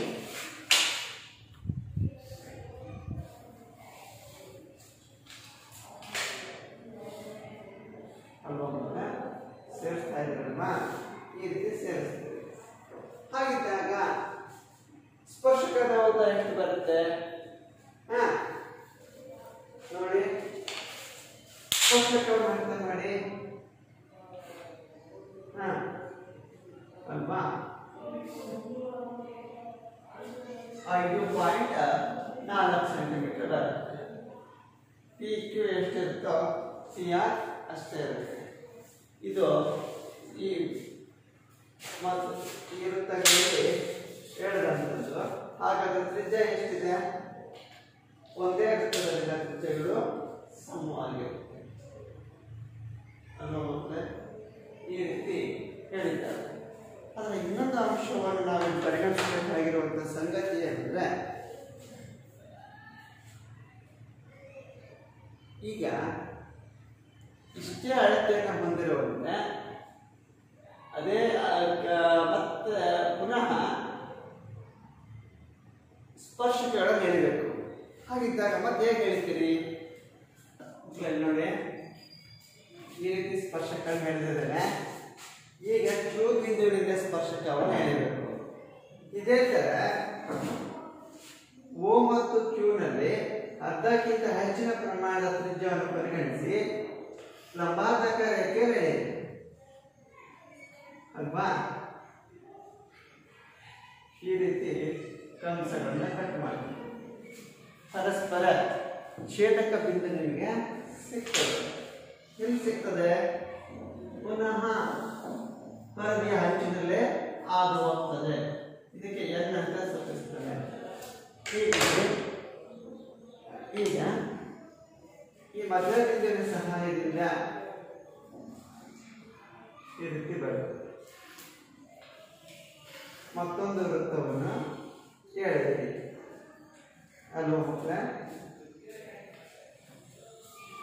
ಈಗ ನಿಮಗೆ ಸ್ಪರ್ಶ ಬಿಂದುಗಳು ಉಂಟಾಗ್ತದೆ. ಇಲ್ಲಿ ನೋಡಿ, ನಾನು ಇದಕ್ಕೆ ಸಿ ಅಂತ ಕೊಡ್ತೇನೆ, ಇದಕ್ಕೆ ಡಿ ಅಂತ ಸೂಚಿಸ್ತೇನೆ. ಈಗ ಇಲ್ಲಿ ಬಾಹ್ಯ ಬಿಂದು ಕ್ಯೂ ಇದೆ. ಆ ಕ್ಯೂ ಮತ್ತು ಸಿ ಅನ್ನ ಸೇರಿಸ್ತೀನಿ. ಇದು ಒಂದು ಸ್ಪರ್ಶಕ ಆಯಿತು. ಅದೇ ತರ ಕ್ಯೂ ಮತ್ತು ಡಿ ಅನ್ನ ಸೇರಿಸಿ. ಅಲ್ವ ಮುಂದೆ QC ಮತ್ತು QD ಇದು ಕೂಡ ಸ್ಪರ್ಶಕಗಳಾಗುತ್ತದೆ. ಗಮನಿಸ್ತಾ ಇದ್ದೀರಲ್ವಾ ಅಲ್ವಾ? ಹಾಗಿದ್ದಾಗ ಈ ಬಿಂದುಗಳ ಸ್ಪರ್ಶಕಗಳು ಕೂಡ ಅಷ್ಟೇ ಉದ್ದವನ್ನು ಹೊಂದಿದೆ ಅಲ್ವಾ ಮಕ್ಕಳ? ಇದು ಮೊದಲನೇ ವೃತ್ತ, ಇದು ಎರಡನೇ ವೃತ್ತ, ಇದು ಮೂರನೇ ವೃತ್ತ. ಕಾಣ್ತಾ ಇದೆಯಾ? ಎರಡು ಬೇರೆ ಬೇರೆ ಬಾಹ್ಯ ಬಿಂದುಗಳನ್ನ ಅನುಸರಿಸಿ ತ್ರಿಜ್ಯ ಒಂದೇ ಆಗಿದ್ದು ಸ್ಪರ್ಶಗಳನ್ನು ಹೇಗೆ ಎಳೆಯಬಹುದು ಅನ್ನೋದನ್ನ ನೀವು ನೋಡಿದ್ರಿ. ಈಗ ನಾನು ನಿಮ್ಮ ಗೃಹ ಕೆಲಸಕ್ಕೆ ಮತ್ತೊಂದು ಪ್ರಶ್ನೆಯನ್ನು ನೀಡ್ತೇನೆ. ಇದೇ ಪ್ರಶ್ನೆ ಈ ರೀತಿ ಇದೆ: 3 ಸೆಂಟಿಮೀಟರ್ ತ್ರಿಜ್ಯವನ್ನು ಹೊಂದಿರುವ ಒಂದು ವೃತ್ತವನ್ನು ರಚಿಸಿ ಒಂದು ವ್ಯಾಸವನ್ನು ಎರಡೂ ಕಡೆ ವೃದ್ಧಿಸಿ ಅದರ ಮೇಲೆ ಕೇಂದ್ರದಿಂದ ಪ್ರತಿ ಬಿಂದುವು 7 ಸೆಂಟಿಮೀಟರ್ ದೂರದಲ್ಲಿರುವಂತೆ P ಮತ್ತು Q ಎಂಬ ಎರಡು ಬಿಂದುಗಳನ್ನು ಗುರುತಿಸಿ ವೃತ್ತಕ್ಕೆ ಸ್ಪರ್ಶಕಗಳನ್ನು ಎಳೆಯಿರಿ. ಇದು ನಿಮ್ಮ ಕೆಲಸದಲ್ಲಿ ಪ್ರಶ್ನೆ ಮಾಡ್ತಿರಲ್ಲ ಮಕ್ಕಳ, ಈ ಪ್ರಶ್ನೆ ನೋಡಿ. 3 ಸೆಂಟಿಮೀಟರ್ ತ್ರಿಜ್ಯವುಳ್ಳ ವೃತ್ತದಲ್ಲಿ ತ್ರಿಜ್ಯಾಂತರ ಕೋನ 7 ಡಿಗ್ರಿ ಆದಾಗ ತ್ರಿಜ್ಯದ ಹಂತ ಬಿಂದುಗಳಲ್ಲಿ ಸ್ಪರ್ಶಕಗಳನ್ನು ರಚಿಸಿರಿ. ಇದು ಬಹಳ ಸರಳ. ಸಾಮಾನ್ಯವಾಗಿ ಪರೀಕ್ಷೆಯಲ್ಲಿ 2 ಹಂತಕ್ಕೆ ಕೇಳುವಂತಹ ಒಂದು ಪ್ರಶ್ನೆ ಇದಾಗಿರುತ್ತೆ. ನೀವು ವೃತ್ತವನ್ನು ಎಷ್ಟು ಅಳತೆ ಇಟ್ಕೊಂಡು ರಚಿಸಬೇಕು ಹೇಳಿ? ಹೌದು, ತ್ರಿಜ್ಯ 3 ಸೆಂಟಿಮೀಟರ್ ಇರಬೇಕು. ನೀವೆಲ್ಲ ಕಂಪಾಸ್ ಬಾಕ್ಸ್ ತಗೊಳ್ಳಿ. ಆ ಕಂಪಾಸ್ ಬಾಕ್ಸ್ನ ಕೈವಾರ ತಗೊಂಡು 3 ಸೆಂಟಿಮೀಟರ್ ತ್ರಿಜ್ಯವುಳ್ಳ ಒಂದು ವೃತ್ತವನ್ನು ರಚಿಸಿ. ಆಯ್ತಾ?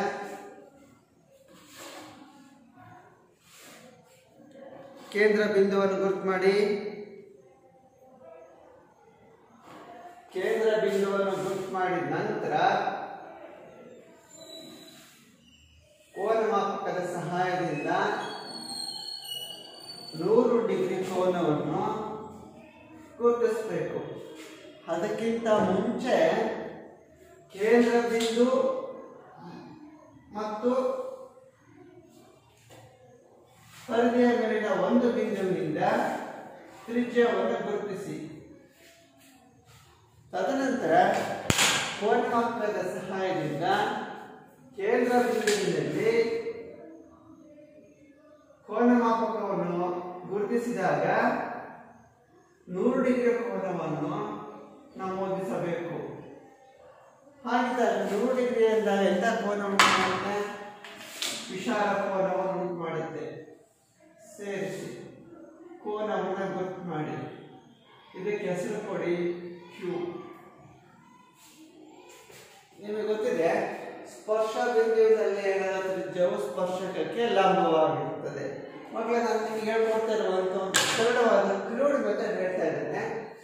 OP ತ್ರಿಜ್ಯ ಇದೆ, ಸ್ಪರ್ಶ ಬಿಂದು P ಇದೆ. ಹಾಗಿದ್ದಾಗ ಸ್ಪರ್ಶ ಬಿಂದು P ನಲ್ಲಿ ಕೋನಮಾಪಕವನ್ನು ಈ ರೀತಿ 90 ಡಿಗ್ರಿ ಗುರುತು ಮಾಡಿ. ಬಹುತೇಕ ಈ ಹೇಳುವಂತಹ ವಿಧಾನ ಮಂದ ಕಲಿಕಾ ವಿದ್ಯಾರ್ಥಿಗಳಿಗೆ ತುಂಬಾ ಅನುಕೂಲ ಆಗ್ತದೆ. ಸೊ P ಶೃಂಗ ಬಿಂದುವಿನಲ್ಲಿ ಕೋನಮಾಪಕವನ್ನು ಇರಿಸಿ 90 ಡಿಗ್ರಿಯನ್ನು ಗುರುತು ಮಾಡಿದ್ರಿ. ಆ 90 ಡಿಗ್ರಿ ಕೋನವನ್ನು ಸೇರಿಸಿ ಈ ರೀತಿ ಬರ್ತದೆ. ಅದೇ ತರನಾಗಿ OQ ತ್ರಿಜ್ಯ ಪರಿಗಣಿಸಿ. OQ ತ್ರಿಜ್ಯ ಪರಿಗಣಿಸಿದಾಗ ಶೃಂಗ ಬಿಂದು Q ನಲ್ಲಿ ಕೋನಮಾಪಕವನ್ನು ಇರಿಸಿ 90 ಡಿಗ್ರಿ ಕೋನವನ್ನು ಗುರುತು ಮಾಡಿ. ಅಲ್ವಾ? 90 ಡಿಗ್ರಿ ಕೋನವನ್ನು ಗುರುತು ಮಾಡಿದ್ಮೇಲೆ ಶೃಂಗ ಬಿಂದು Q ನಿಂದ ಲಂಬ ರೇಖೆಯನ್ನು ಸೇರಿಸಿ. ಕಾಣ್ತಾ ಇದೆಯಲ್ಲ? ಈ ರೀತಿ ಹೋಗಿ ಇದಕ್ಕೆ A ಅನ್ನು ಸೂಚಿಸಿ. ಈಗ ನಿಮಗೆ ವೃತ್ತದ ಪರಿಧಿಯ ಮೇಲೆ ಬಂದಂತಹ ಸ್ಪರ್ಶ ಬಿಂದುಗಳು ಯಾವುವು? ಬಿಂದು P ಮತ್ತು ಬಿಂದು Q. ಹಾಗಿದ್ದಾಗ ಎರಡು ಸ್ಪರ್ಶಕಗಳು ಯಾವುವು? AQ ಮತ್ತು AP. ಆಗಿದ್ದಾಗ ಇಲ್ಲಿ ನೋಡಿ, OP ಮತ್ತು OQ ಗಳು ಇವೆರಡು ತ್ರಿಜ್ಯಗಳು. ಈ ತ್ರಿಜ್ಯಗಳ ನಡುವಿನ ಕೋನ 100 ಡಿಗ್ರಿ ಇದೆ. ಹಾಗೆ ನನ್ನ ಪ್ರಶ್ನೆ ಸ್ಪರ್ಶಕ ನಡುವಿನ ಕೋನ ಎಷ್ಟಾಗುತ್ತೆ ನೋಡಿ. ತ್ರಿಜ್ಯಗಳ ನಡುವಿನ ಕೋನ ಮತ್ತು ಸ್ಪರ್ಶಕ ನಡುವಿನ ಕೋನ ಅವುಗಳ ಮೊತ್ತ ಎಷ್ಟಕ್ಕೆ ಸಮನಾಗುತ್ತೆ? 180 ಡಿಗ್ರಿ ಸಮನಾಗುತ್ತೆ.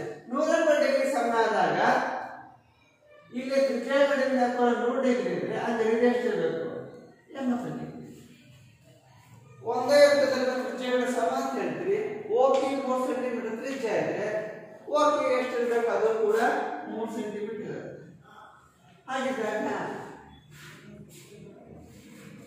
ಸ್ಪರ್ಶಕಗಳನ್ನು ಹೇಳಿದಿರಲ್ವಾ? ಹಾಗಾದ್ರೆ ಸ್ಪರ್ಶಕಗಳ ಅಳತೆ ಎಷ್ಟಿದೆ ನೋಡಿ. ಇಲ್ಲಿ ಸ್ಪರ್ಶಕಗಳು ಯಾವುವು? ಎಪಿ ಮತ್ತು ಎಕ್ಯೂ. ಎಪಿ ಅಳತೆ ಎಷ್ಟಿದೆ? ಜಾಲಪಟ್ಟಿಯ ಸಹಾಯದಿಂದ ಅಳತೆಯನ್ನು ಗುರುತು ಮಾಡಿ ನೋಡಿ ಮಕ್ಕಳೇ. ಇದು 4 ಸೆಂಟಿಮೀಟರ್ ಇದೆ. ಇದು ಕೂಡ 4 ಸೆಂಟಿಮೀಟರ್ ಅಲ್ವಾ? ಇದು ಒಂದು ಕ್ರೂಡ್ ಮೆಥಡ್ ಅಲ್ಲಿ ಹೇಗೆ ಸಮಸ್ಯೆಯನ್ನು ಬಿಡಿಸಬೇಕು ಅಂತ ಹೇಳ್ಕೊಟ್ಟಿದ್ದೇನೆ. ಹಾಗೇನೆ ಗೃಹ ಕೆಲಸಕ್ಕೆ ಇನ್ನೊಂದು ಪ್ರಶ್ನೆ ತಗೊಳ್ತೀರಾ? 7.5 ಸೆಂಟಿಮೀಟರ್ ತ್ರಿಜ್ಯ ಉಳ್ಳ ವೃತ್ತದಲ್ಲಿ ತ್ರಿಜ್ಯಾಂತರ ಕೋನ 80 ಡಿಗ್ರಿ ಆದಾಗ ತ್ರಿಜ್ಯದ ಅಂತರ್ಬಿಂದುಗಳಲ್ಲಿ ಸ್ಪರ್ಶಕಗಳನ್ನು ರಚಿಸಿರಿ. ಹಾಗೆಯೇ ಗೃಹ ಕೆಲಸದಲ್ಲಿ ಪ್ರಶ್ನೆ ತಗೊಂಡ್ಮೇಲೆ ಇನ್ನೊಂದು ಪ್ರಶ್ನೆ ನಾನು ನಿಮಗೆ ಕೊಡ್ತೇನೆ. ಈಗ ಈ ಲೆಕ್ಕದಲ್ಲಿ ತ್ರಿಜ್ಯಗಳ ನಡುವಿನ ಕೋನ ನೀಡಿದ್ದೇವೆ, ಸ್ಪರ್ಶಕಗಳ ನಡುವಿನ ಕೋನ ಪತ್ತೆ ಹಚ್ಚಿದ್ವಿ. ಹಾಗಿದ್ದಾಗ ಸ್ಪರ್ಶಕಗಳ ನಡುವಿನ ಕೋನ ಕೊಟ್ಟಾಗ ತ್ರಿಜ್ಯದ ಅಂತರ್ಬಿಂದುಗಳಲ್ಲಿ ಸ್ಪರ್ಶಕಗಳನ್ನು ಹೇಗೆ ರಚಿಸಬೇಕು ಅನ್ನೋದು ನೋಡೋಣ. ಪ್ರಶ್ನೆ ಇದೆ ನೋಡಿ. 3 ಸೆಂಟಿಮೀಟರ್ ತ್ರಿಜ್ಯವುಳ್ಳ ವೃತ್ತದಲ್ಲಿ ಸ್ಪರ್ಶಕಗಳ ನಡುವಿನ ಕೋನ 60 ಡಿಗ್ರಿ ಆದಾಗ ತ್ರಿಜ್ಯದ ಅಂತರ್ಬಿಂದುಗಳಲ್ಲಿ ಸ್ಪರ್ಶಕಗಳನ್ನು ರಚಿಸಿರಿ ಅಲ್ವಾ? ಹಾಗಾದ್ರೆ ತ್ರಿಜ್ಯಗಳು ಎಷ್ಟಿದೆ? 3 ಸೆಂಟಿಮೀಟರ್ ಇದೆ ಅಲ್ವಾ ಮಕ್ಕಳ? 3 ಸೆಂಟಿಮೀಟರ್ ತ್ರಿಜ್ಯ ಇದೆ. ನಾವು ಕೊಟ್ಟಿರುವಂತಹ ಕೋನ ಯಾವುದು? ಸ್ಪರ್ಶಕಗಳ ನಡುವಿನ ಕೋನ. ಸ್ಪರ್ಶಕಗಳ ನಡುವಿನ ಕೋನ ಎಷ್ಟಿದೆ? 60 ಡಿಗ್ರಿ ಇದೆ. ಹಾಗಿದ್ದಾಗ ತ್ರಿಜ್ಯಾಂತರ ಕೋನ ಎಷ್ಟಾಗುತ್ತೆ ಹೇಳಿ? ತ್ರಿಜ್ಯಗಳ ನಡುವಿನ ಕೋನ ಈಕ್ವಲ್ಸ್ 180 ಡಿಗ್ರಿನಲ್ಲಿ 60 ಡಿಗ್ರಿ ಕಡಿತೇನೆ. ಇಲ್ಲಿ ಸಿಗುವಂತದ್ದು ಎಷ್ಟು? 120 ಡಿಗ್ರಿ. ಯಾಕೆ? ತ್ರಿಜ್ಯಗಳ ನಡುವಿನ ಕೋನ ಮತ್ತು ಸ್ಪರ್ಶಕಗಳ ನಡುವಿನ ಕೋನಗಳ ಮೊತ್ತ 180 ಡಿಗ್ರಿ ಸಮನಾಗಿರುತ್ತೆ. ಜಾಲಪಟ್ಟಿಯ ಸಹಾಯದಿಂದ 3 ಸೆಂಟಿಮೀಟರ್ ಅಳತೆಯನ್ನು ಹೊಂದಿರುವ ಒಂದು ವೃತ್ತವನ್ನು ರಚಿಸ್ತೇನೆ. ಹಾಗಿದ್ದಾಗ ಅದರ ತ್ರಿಜ್ಯ ಎಷ್ಟಿದೆ? 3 ಸೆಂಟಿಮೀಟರ್ ಇದೆ. ಕೇಂದ್ರ ಬಿಂದು O ಮತ್ತು ಸ್ಪರ್ಶ ಬಿಂದು P. ಸ್ಪರ್ಶ ಬಿಂದು ಮತ್ತು ಕೇಂದ್ರ ಬಿಂದುವನ್ನು ಸೇರಿಸ್ತೇನೆ. ಆಗ ಒಂದು ನಿರ್ದಿಷ್ಟವಾದ ತ್ರಿಜ್ಯ ನಮಗೆ ಸಿಗ್ತದೆ. ಪುನಃ ಕೋನ ಮಾಪಕದ ಸಹಾಯದಿಂದ ಎಷ್ಟು ಡಿಗ್ರಿ ಕೋನ ಗುರುತು ಮಾಡ್ತೀರಿ? 60 ಡಿಗ್ರಿ ಅಲ್ಲ. ಯಾಕೆ? 60 ಡಿಗ್ರಿ ನಾವು ಕೊಟ್ಟಿರುವಂತದ್ದು ಸ್ಪರ್ಶಕಗಳ ನಡುವಿನ ಕೋನ. ನಮಗೆ ಬೇಕಾಗಿರೋದು ಯಾವ ಕೋನ? ತ್ರಿಜ್ಯಗಳ ನಡುವಿನ ಕೋನ ಎಷ್ಟಿದೆ? 120 ಡಿಗ್ರಿ ಗುರುತು ಮಾಡಿ.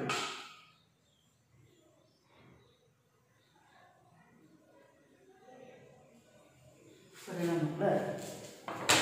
ಸೇರಿಸಿ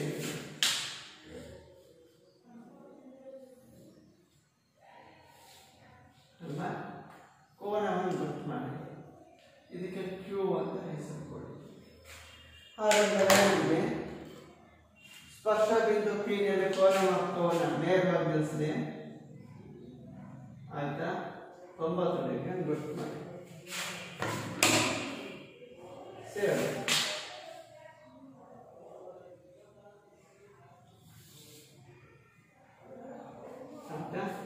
ಅದೇ ತರನಾಗಿ ಸ್ಪರ್ಶ ಬಿಂದು ಕ್ಯೂ ನಲ್ಲಿ ಕೋನ ಮಾಪಕವನ್ನು ಇರುತ್ತೆ. 90 ಡಿಗ್ರಿ ಗುರುತು ಮಾಡಿ.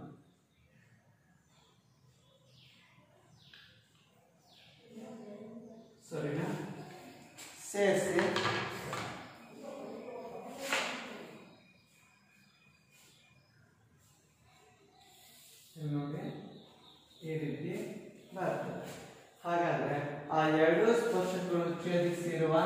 ಛೇದಕ ಬಿಂದುವನ್ನು ಮಾಡಿ ಎ. ಹಾಗಿದ್ದಾಗ ಈ ಸ್ಪರ್ಶಕಗಳು ಯಾವುವು? ಎ ಪಿ ಮತ್ತು ಎ ಕ್ಯೂ. ಎ ಪಿ ಅಳತೆ ಎಷ್ಟಿದೆ? ಎ ಪಿ ಮತ್ತು ನೀವು ಎ ಪಿ ಮತ್ತು ಎ ಕ್ಯೂ ಅಳತೆ ಮಾಡಿದ್ರೆ ಸ್ಪರ್ಶಕಗಳ ಉದ್ದ 4 ಸೆಂಟಿಮೀಟರ್ ಬರುತ್ತೆ. ಅಳತೆ ಮಾಡಿ. ಇಲ್ಲ ನೋಡಿ ಎಷ್ಟಿದೆ ಇದು? 5.3 ಸೆಂಟಿಮೀಟರ್ ಬರುತ್ತೆ. ಇದು ಕೂಡ 5.3 ಸೆಂಟಿಮೀಟರ್ ಬರುತ್ತೆ. ನೀವು ಹೇಳಿದ್ರಿ ಒಂದೇ ವೃತ್ತದಲ್ಲಿನ ತ್ರಿಜ್ಯಗಳು ಸಮ ಅಂದಾಗ OP ಮತ್ತು OQ ಅಳತೆ ಸಮನಾಗಿರುತ್ತೆ. ಹಾಗಾದ್ರೆ ತ್ರಿಜ್ಯಾಂತರ ಕೋನ 120 ಡಿಗ್ರಿ ಇದ್ದಾಗ ಸ್ಪರ್ಶಕಗಳ ನಡುವಿನ ಕೋನ ಎಷ್ಟಿರುತ್ತೆ? 60 ಡಿಗ್ರಿ ಇರುತ್ತೆ. ಯಾಕೆ? ಎರಡು ಕೋನಗಳ ಮೊತ್ತ ಎಷ್ಟಕ್ಕೆ ಸಮನಾಗಿರುತ್ತೆ? 180 ಡಿಗ್ರಿಗೆ ಸಮನಾಗಿರುತ್ತೆ. ಈ ರೀತಿ ಸಾಮಾನ್ಯವಾಗಿ ಪರೀಕ್ಷೆಯಲ್ಲಿ 2 ಅಂಕದ ಪ್ರಶ್ನೆಯಲ್ಲಿ ಈ ರೀತಿ ಒಂದು ಪ್ರಶ್ನೆಯನ್ನು ಕೇಳುವಂಥ ಸಾಧ್ಯತೆಗಳು ಹೆಚ್ಚಾಗಿರುತ್ತೆ. ಅದೇ ತರನಾಗಿ ಬೃಹತ್ ಕೆಲಸದಲ್ಲಿ ನೀವು ಈ ಪ್ರಶ್ನೆ ತಗೊಳ್ತೀರಾ ನೋಡಿ. 3.5 ಸೆಂಟಿಮೀಟರ್ ತ್ರಿಜ್ಯವುಳ್ಳ ವೃತ್ತದಲ್ಲಿ ಸ್ಪರ್ಶಕಗಳ ನಡುವಿನ ಕೋನ 40 ಡಿಗ್ರಿ ಆದಾಗ ತ್ರಿಜ್ಯದ ಹಂತಬಿಂದುಗಳಲ್ಲಿ ಸ್ಪರ್ಶಕಗಳನ್ನು ರಚಿಸಿರಿ. ಈಗಾಗಲೇ ಅಭ್ಯಾಸದಲ್ಲಿ ಸಾಕಷ್ಟು ಪ್ರಶ್ನೆಗಳಿದೆ. ಅಭ್ಯಾಸ